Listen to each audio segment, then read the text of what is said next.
Autumn of 1944. A village somewhere in Western Germany, the kind with one church, one well, and a single muddy street running between the houses. The shooting stopped an hour ago. The Germans pulled back during the night, and now there is only that strange silence that comes after a fight. The silence of a place that has just changed hands. An American infantryman, 19 years old, walks down the center of the street with his rifle low and his eyes moving. He has been in Europe for 4 months. He thinks he knows what danger looks like by now. He thinks danger is loud. Then he sees it. Lying in the dirt near a low stone wall is a German helmet. Not damaged, not scorched, just sitting there on the ground as if someone set it down and walked away. To a tired young man a long way from home, that helmet is not a piece of equipment. It is a souvenir. It is the thing you bring back and put on a shelf and point to for the rest of your life. He glances around. The street is empty. He crouches. He slides 2 fingers under the rim of the helmet and he begins to lift. That is the last decision he ever makes. Here is the paradox that runs underneath this entire story, and I want you to sit with it. Germany was the nation that gave the world the finest wristwatches ever built, the finest camera lenses, the finest optical glass, the finest precision steel, a tradition of engineering so respected that other countries sent their best men to study it. And in the final year of the war, that same nation took all of that genius, all of that craftsmanship, and pointed it at one target. Not a tank, not a bridge, a man bending down to pick up a helmet. The most innocent movement a human being can make. They engineered it into a death sentence. A helmet on the ground, a pistol left lying in the middle of an empty room, a fallen soldier face down in a doorway. By 1944, every one of these ordinary things could kill you. And across the entire Western Front, from the hedgerows of Normandy to the banks of the Rhine, American units were hearing the same order repeated until it became a kind of prayer. Do not pick it up. Do not turn it over. Do not touch the helmet. Do not collect souvenirs. If you see something you want, you leave it exactly where it lies. To a young soldier, that order made no sense at first. It sounded like fear. It sounded like the brass being nervous about nothing. The Germans were retreating. They were losing. Why would a beaten, exhausted army stop to rig a helmet in the dirt instead of simply running? Why waste the effort? Every instinct a young man has tells him that the danger is behind him now, that the enemy is gone, that the field is his. And that instinct, that completely natural human instinct, was exactly the thing the Germans had decided to turn into a weapon. Because the order was not fear. The order was the single smartest thing the American army learned in the last 18 months of the war. And to understand why, you have to stop thinking about the German soldier who placed that trap as a killer. He did not think of himself that way. He thought of himself as an engineer solving a problem. He had a wrench in his hand more often than a rifle.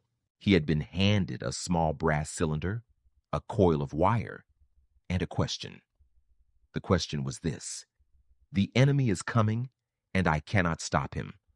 So how do I make him slow down? How do I make him afraid of the ground he is standing on? How do I make 10,000 young men hesitate before they bend down to pick up anything at all? His answer was not built on hatred. It was built on a chillingly accurate understanding of how human beings behave. He knew the American would want the helmet. He knew the American would reach for the pistol. He knew that somewhere a tired man would see a fallen body and roll it over, looking for papers, for a watch, for anything. The German did not need to know that soldier's name.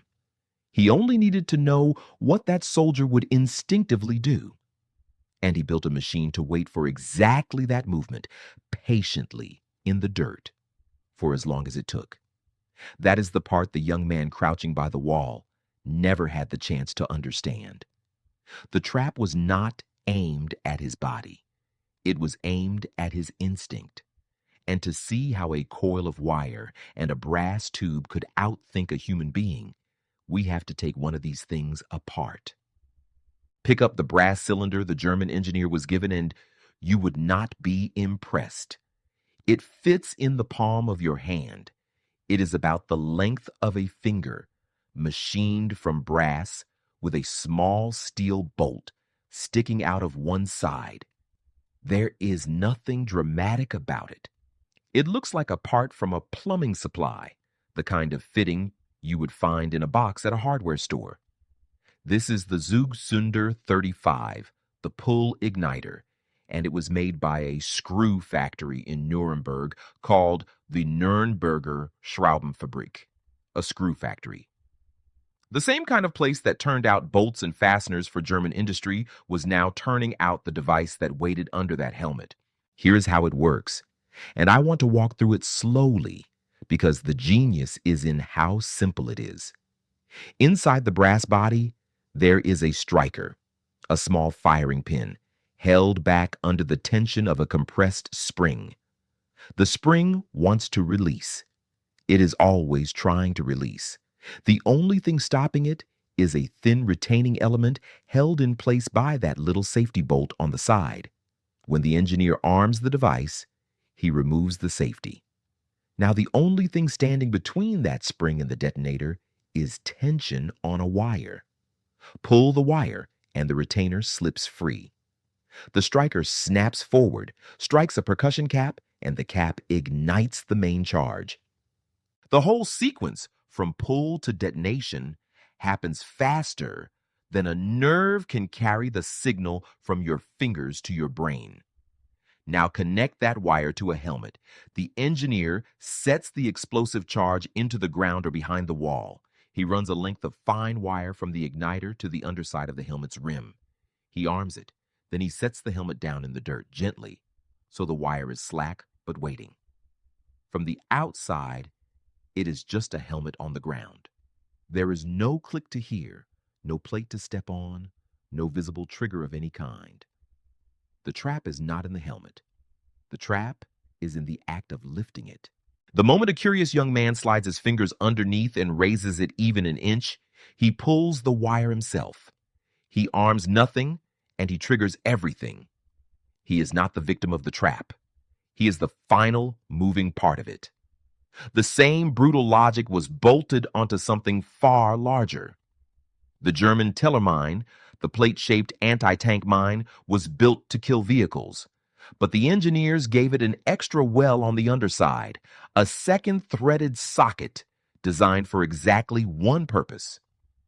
You screw a pull igniter into that bottom well and connect it so that any attempt to lift the mine out of the ground sets it off. Think about who that is meant to kill. Not the tank. The tank dies on the top of the mine. The bottom socket is meant to kill the engineer on the other side, the Allied sapper who finds the mine, kneels down, and tries to remove it safely.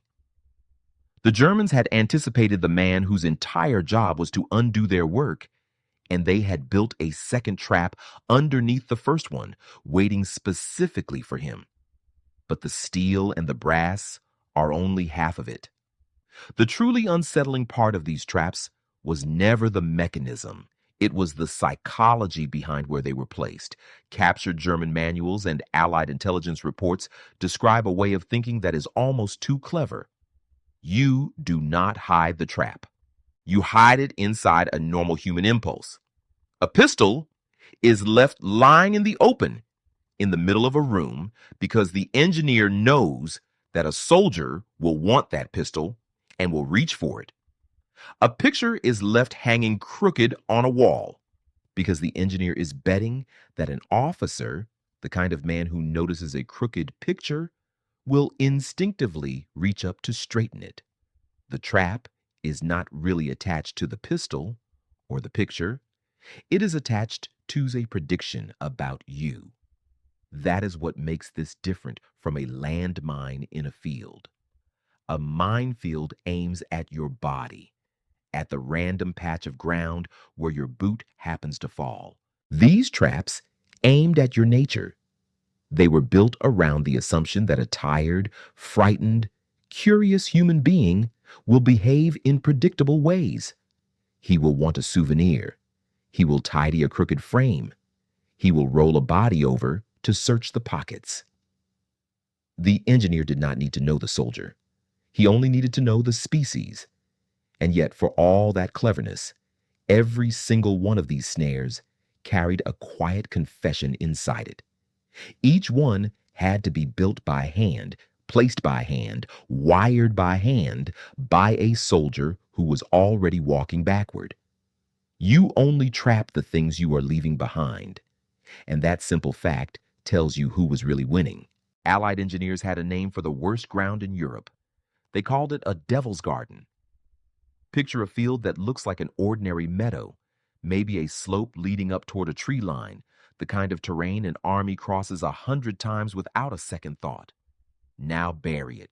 Anti-tank mines for the vehicles, smaller anti-personnel mines salted in between for the men on foot, and woven through all of it, pull igniters and tripwires and anti-lift devices waiting for anyone who tries to clear a path.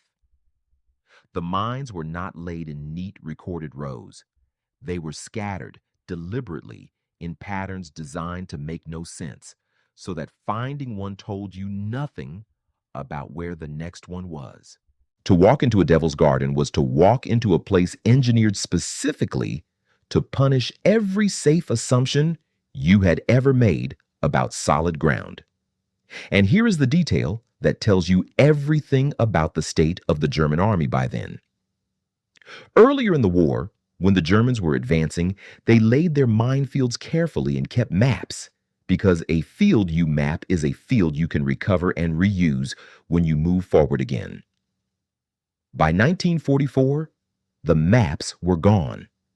As the German army was pushed back, it sowed mines at random, with no records and no intention of ever coming back to lift them.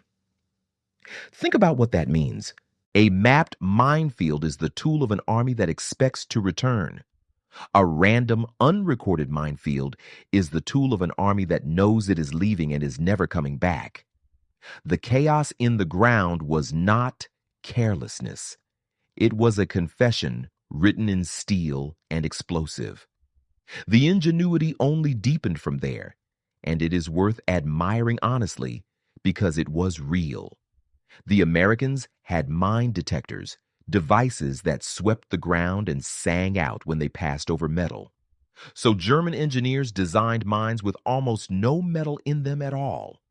The glass mine 43 was built with a body made of glass, holding its charge inside a glass bowl under a glass pressure plate, specifically so that a detector sweeping over it would hear nothing. They built mines with wooden bodies for the same reason. They were engineering around the enemy's tools, anticipating the exact machine the Americans would use, and designing a weapon it could not see. That is a high order of cleverness. Nobody should pretend otherwise.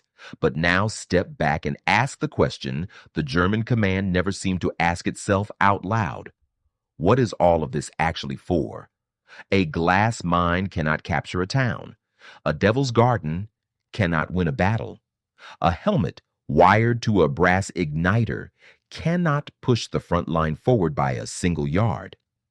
None of these weapons take anything. At their absolute best, on their best possible day, they kill 1 or 2 men and they make a column slow down. That is the entire purpose, not victory, delay.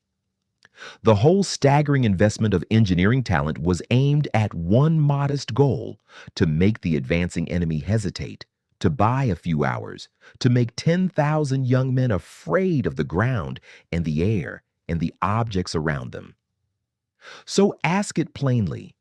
An army that pours its finest minds into slowing down the enemy who is already coming toward it, is that an army that is advancing or an army that is running?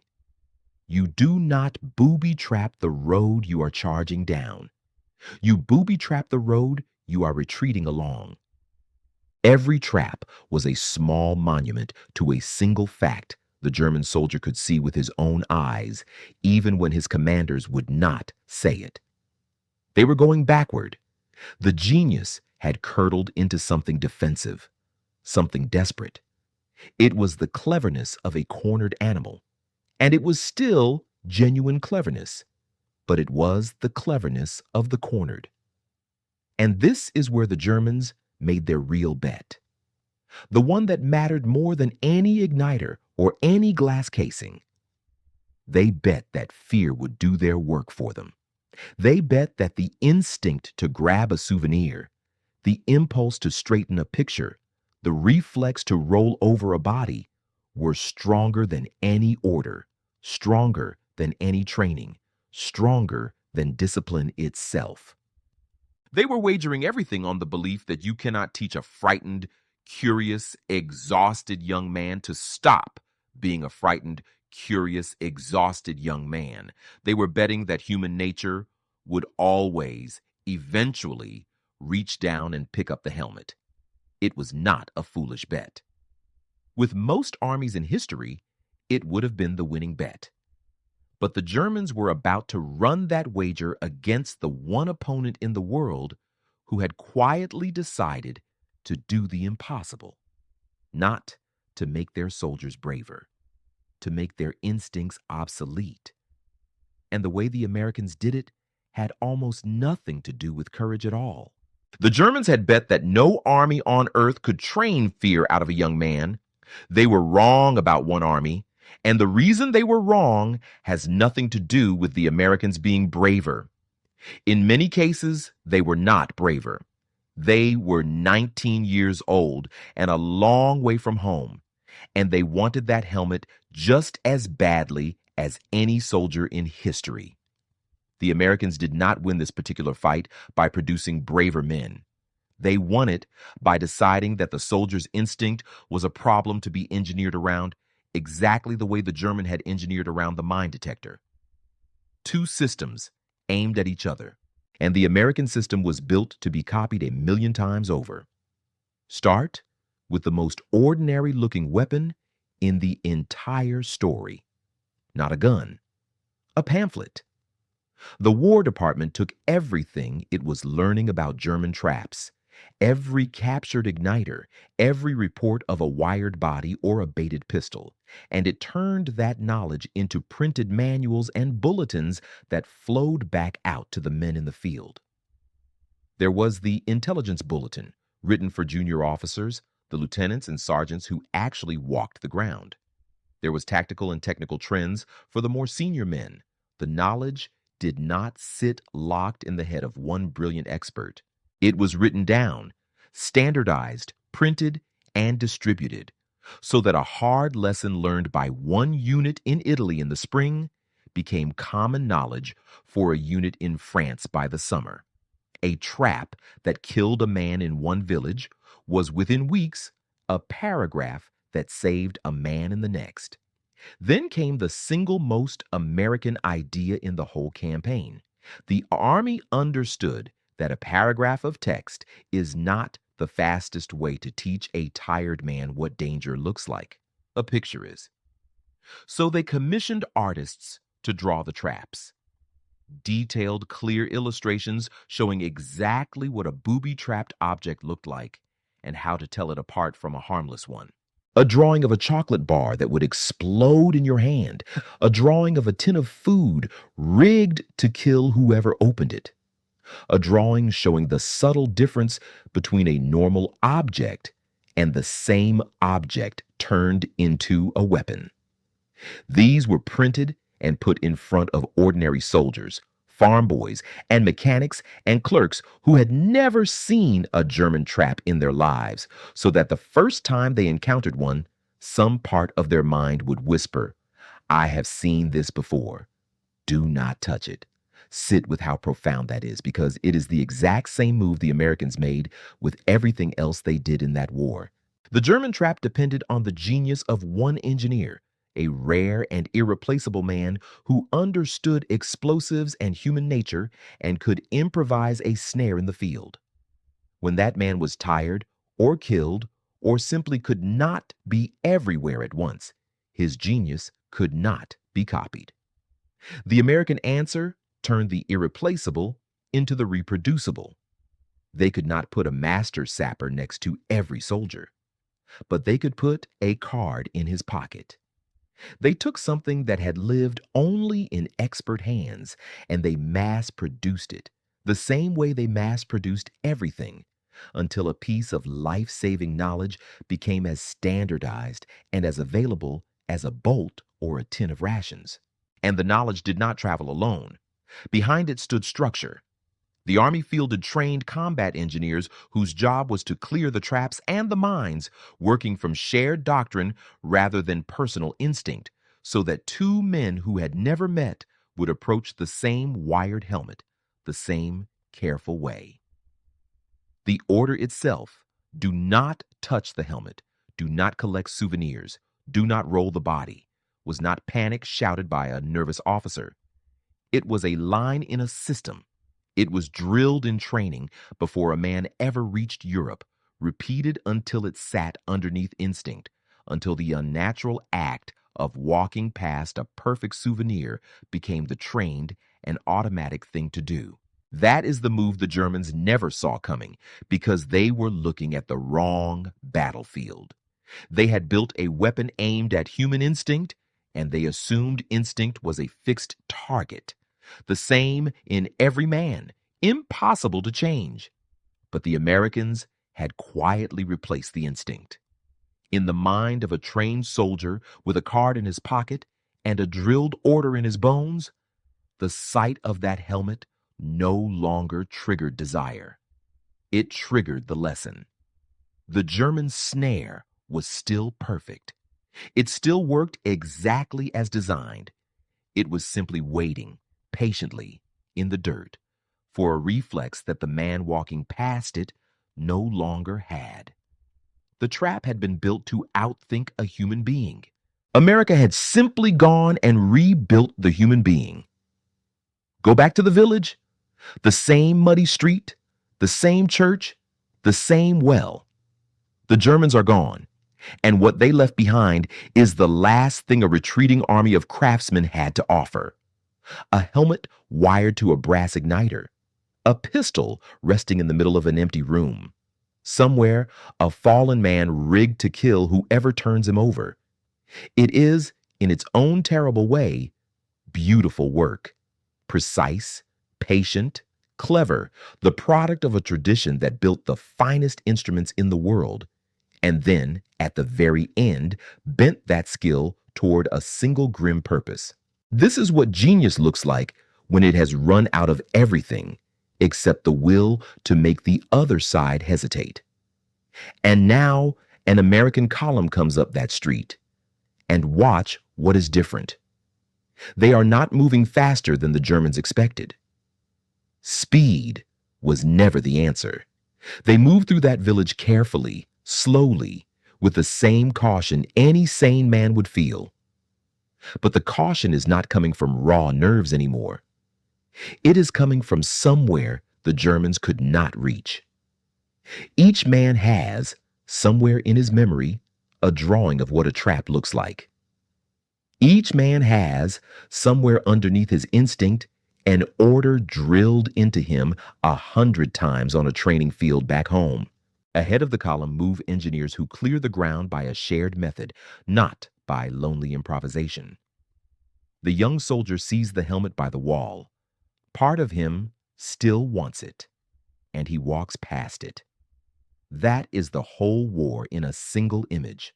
Not the tanks, not the famous generals, not the maps with arrows sweeping across them.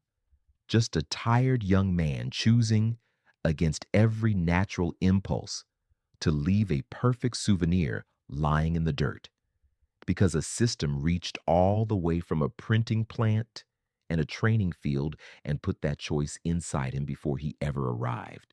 Here is the verdict the Germans never quite worked out, the thing that sat just out of their reach the whole time. The trap could not be beaten by being cleverer than the trap. There was no winning that game because the German engineer was, man for man, extraordinarily good at his work. You could not out improvise him reliably any more than you could outbuild his watches or his lenses. The trap was beaten by something he had no answer for. It was beaten by a country that had learned to take any piece of knowledge, even something as fragile and personal as a hard-won instinct for survival, and reproduce it a million times. The German bet everything on the genius of the individual.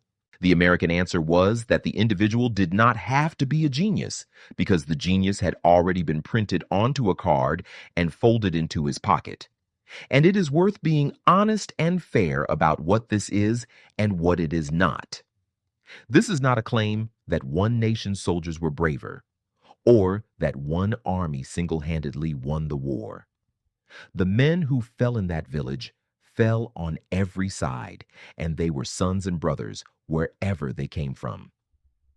The defeat of Germany was carried on many shoulders by the British and the other allies in the West, and at enormous and decisive cost by the Soviet Union in the East, where the largest and bloodiest fighting of the entire war took place. None of that is diminished here. What we are looking at is narrower and quieter than the question of who won. It is a single engineering problem and a single engineering answer. The Germans built a weapon aimed at human instinct. The Americans solved it the way they solved so many problems in that war, by turning a rare skill into a common standard, by making the unteachable teachable, by manufacturing survival itself and handing it out to ordinary men. The German engineer who placed that helmet was a brilliant man working backward, doing beautiful work in a losing cause, waiting in the dirt for a reflex that the enemy had quietly engineered out of existence. He was not really defeated by a braver soldier. He was defeated by a printing press, a training manual, a drawing of a chocolate bar, and 1,000 sergeants repeating the same order until it became second nature. He was defeated by a country that could take the lesson learned from one dead man and use it to keep the next 10,000 alive. So the last image is the simplest one. A helmet lying in the mud near a low stone wall, perfect and patient and deadly. And a young American soldier who wants it more than he can say, walking right past it and not breaking stride. Because in the end, the fatal mistake was a single movement, and not making that movement was an entire system built over a lifetime, reaching forward to catch one tired man's hand before it ever touched the ground.